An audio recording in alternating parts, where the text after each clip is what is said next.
I'll be discussing why the Sacramento Kings are 2024 championship contenders in the NBA. So on where they had gotten the previous year, they had finished with a 48-34 record.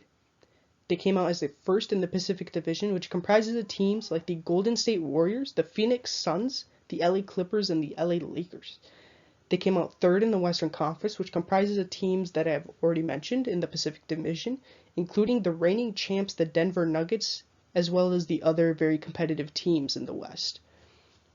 They became the team with the best rated offense in NBA history. Now, they may have been rated by analysts as the fourth or fifth best offense that year, or in the league history, but stats-wise, they were rated the best offense in NBA history with 119.4 points per game, which was originally held by the Boston Celtics, I believe.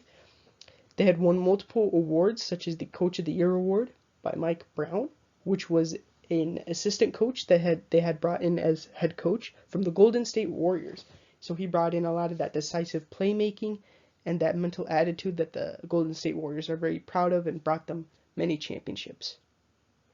The Coach Player of the Year award, which is awarded to De'Aaron Fox, who is the star player of the Sacramento Kings.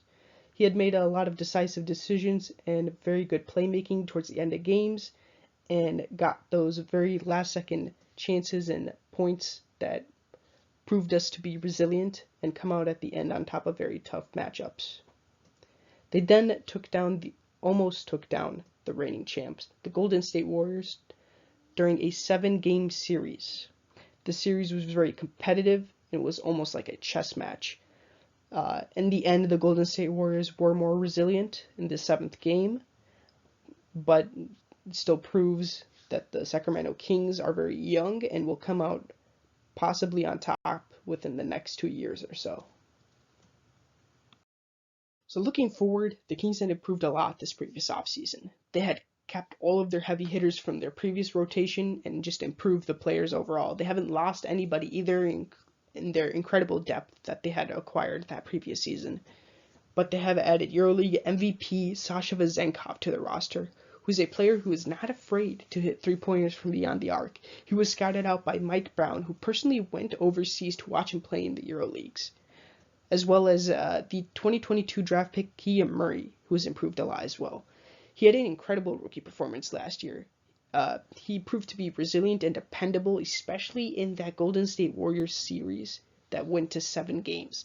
Definitely would not have been able to do that without him on that rotation.